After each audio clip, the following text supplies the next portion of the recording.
आप सभी भक्तजनों के लिए सौभाग्यशाली अवसर आ रहा है, जिसके द्वारा आप भी रूठी हुई लक्ष्मी को मनाकर अपने घर में सदैव के लिए स्थापित कर सकते हैं। जी हां, आगामी 3 नवंबर को धन त्रयोदशी के पावन अवसर पर जोधपुर की पावन धरा पर परम पूज्य गुरुदेव राधा कृष्ण श्रीमानी जी एवं सुरेश श्रीमानी जी संपन्न करवा रहे हैं अष्टलक्ष्मी महासाधना।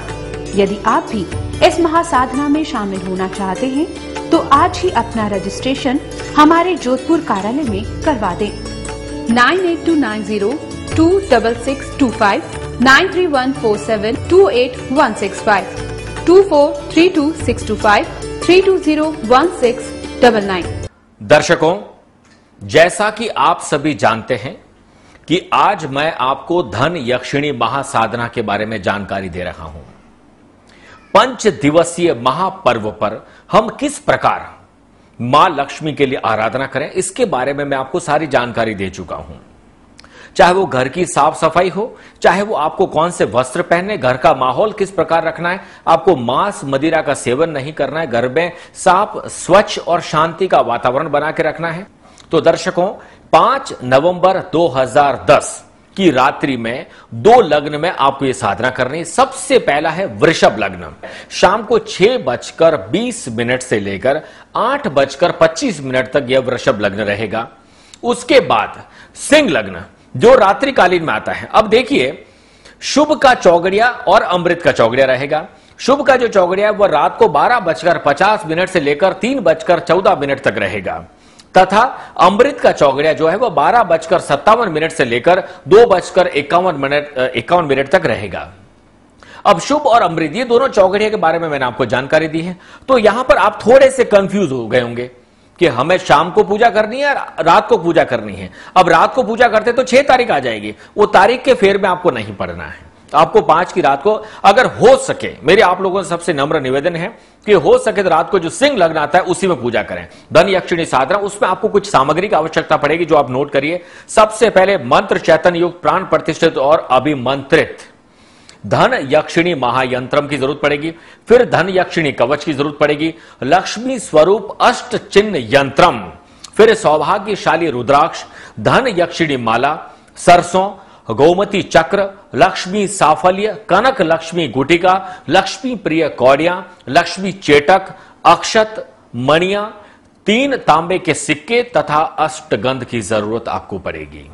अब शुरुआत करते हैं दर्शकों की पूजा आरंभ करने से पूर्व आप स्नान आदि से निवृत्त होकर, पुरुष जो है सफेद वस्त्र धारण करेंगे। देखिए, मैंने इस वक्त सफेद वस्त्र धारण किए, एवं स्त्री जो है वो कन्या या कोई भी स्त्री हो लाल वस्त्र धारण करेगी। लाल वस्त्र में साड़ी पहनते हैं, आप सलवार सूट पहनते हैं, आप बर्जिया जो पहनिए, उसमें भी लोग क्वेश्चन करते हैं जी हम क्या पहने। आप साड़ी पहनिए, बड़ा हिंदुस्तान की जो हमारे भारतीय नारी होती है उसी प्रकार आपको श्रृंगार करके बैठना है। साथ ही यदि संभव हो सके तो नए वस्त्र पहने तथा पूजन करते समय सभी स्त्रियां पूर्ण रूप से श्रृंगार करके सभी आभूषण जो है धारण करने के बाद पूजा स्थान में बैठिए। ये आभूषण जो हम खरीदते हैं बैंक के लॉकर के लिए नहीं खरीदते हैं कि भैया रात को, आधी रात को भी सोना जो वो काम आ जाता है, उसे लॉकर में रखा जाता है। तो यहां पर आपको लॉकर से निकाल के खुद जो है लक्ष्मी का स्वरूप धारण करते हुए आपको बैठना है, क्योंकि स्त्रियां स्वयं लक्ष्मी का स्वरूप होती हैं और ग्रह लक्ष्मी होती है। इसीलिए मां लक्ष्मी की पूजा में उनकी प्रसन्नता के लिए इस बात का अवश्य ध्यान रखना चाहिए। सर्वप्रथम सबसे पहले आप अपने घर के मंदिर अथवा किसी अन्य शुद्ध स्थान पर पूर्व की ओर मुख करके आसन पर विराजमान हो जाएं। अब ये शुद्ध जगह कौन सी हो सकती है? शुद्ध जगह जैसे पास में टॉयलेट नहीं होना चाहिए, किचन के पास नहीं होना चाहिए, क्योंकि किचन में शुद्धता और अशुद्धता दोनों ही होती है। दूसरी चीज, मान लीजिए आपकी ज्वाइंट फैमिली, आप नहीं चाहते कि आपकी ज्वाइंट फैमिली में आप पूजा करें, क्योंकि कई लोगों की मानसिकता होती है आप पूजा कर रहे हैं तो लगता है पता नहीं कौन सा तांत्रिक प्रयोग करें। ये सारा मानसिकता का खेल है। आप अपने घर में भी कर सकते हैं, लेकिन अगर आप अपने बेडरूम में करते हैं तो उन 5 दिनों में भोग नहीं होना चाहिए। अब दर्शकों, हम पूजा आरंभ कर रहे हैं, इसके लिए आपको लकड़ी के 3 बाजोट लेने हैं। एक बाजोट, दूसरा बाजोट और तीसरा बाजोट। इन बाजोट के 4 पाए होते हैं। चारों पायों के नीचे इस प्रकार आपको पीली सरसों लेनी है और बाजोट के नीचे पहले सरसों रखनी है, उसके बाद बाजोट को स्थापित करना है। सरसों का प्रयोग इसलिए किया जाता है ताकि कहीं धर्मस्य तुरिता गति, धर्म और शुभ कार्य करते हैं तो कहीं इनके विघ्न जरूर आता है। कोई भी शादी करिए तो शादी करता है, कोई न कोई व्यक्ति बुरा मानता है, कोई मेहमान नहीं आएगा, किसी को बुरा लगेगा, कोई पुरानी बातें लेकर तकलीफ में रहेगा। तो तांत्रिक प्रयोग, हमारे ग्रह नक्षत्र, हमारे विपरीत दशा या कोई भी प्रकार का नेगेटिविटी जो है वो हमारे यहां पर प्रवेश न करे, इसके लिए चारों बाजोट के नीचे आपको पीले सरसों रखने हैं। उसके बाद बाजोट स्थापित करना है, फिर तीनों बाजोट के ऊपर एक लाल वस्त्र रखना है, इस वक्त आपको दिखाई दे रहा है। फिर तीनों बाजोट को एक मौली का जो धागा होता है जो ब्राह्मण लोग अपने हाथ में बांधते हैं, इससे आप तीनों बाजोट को अंदर से बांध देंगे।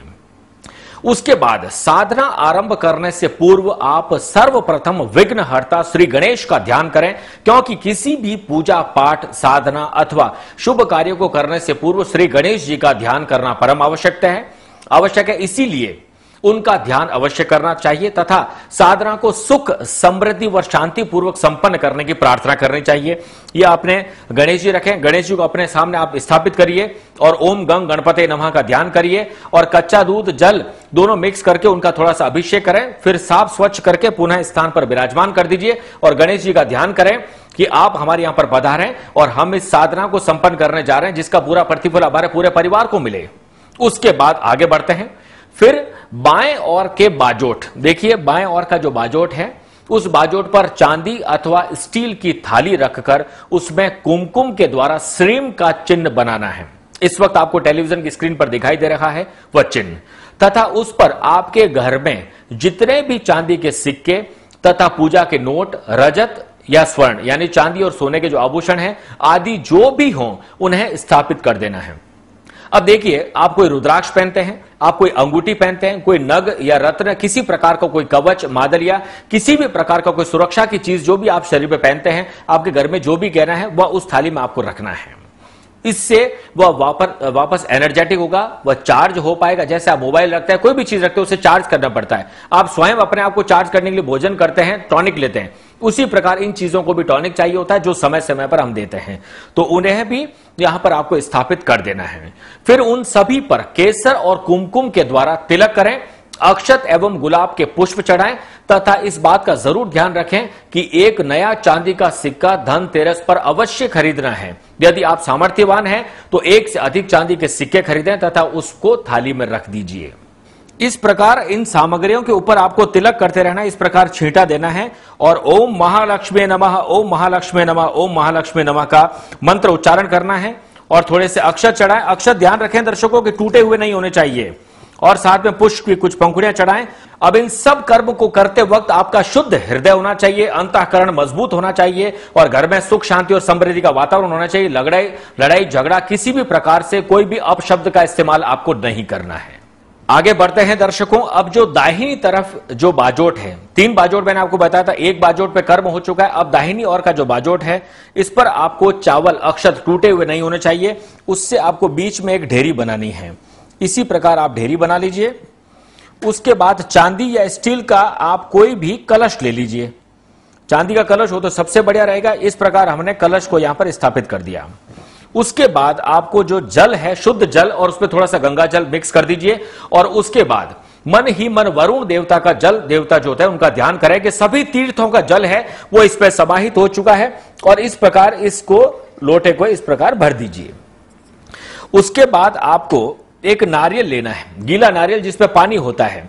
इस नारियल को लाल कपड़े से, लाल चुनरी जो होती है, कई बार आपने देखा होगा वैष्णो देवी माता या दुर्गा माता की कर्म जब हम करते हैं तो इस प्रकार की चुनरी होती है, उससे इस पर लपेट देना है। और अशोक वृक्ष के पत्ते, अब मान लीजिए आप इंग्लैंड में रहते हैं, अमेरिका में रहते हैं, किसी ऐसी जगह पर रहते हैं जहां पर अशोक वृक्ष के पत्ते आपको मिलते ही नहीं है। अब ऐसी अवस्था में आप क्या करेंगे? तो उसके लिए आपको सबसे बढ़िया ध्यान रखना है कि जो भी आपको पत्ते मिल पाते हैं, जिस प्रकार के पत्ते आपको मिल पाते हैं उनका आपको जरूर अनुसरण करना है और इस प्रकार इस बाजोट को स्थापित करना है। अब दर्शकों, अपने सामने बाईं तरफ तो तेल का दीपक और दाहिनी तरफ घी का दीपक आपको प्रज्वलित करना है। उसके बाद इन दीपक को आप तुरंत प्रभाव से जला दीजिए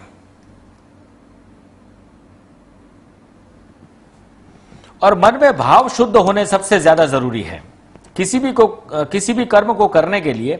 और विशेष रूप से ध्यान रखें, कभी भी दीपक बुझाएं तो हाथ से बुझाना चाहिए, फूंक मार के नहीं बुझाना चाहिए।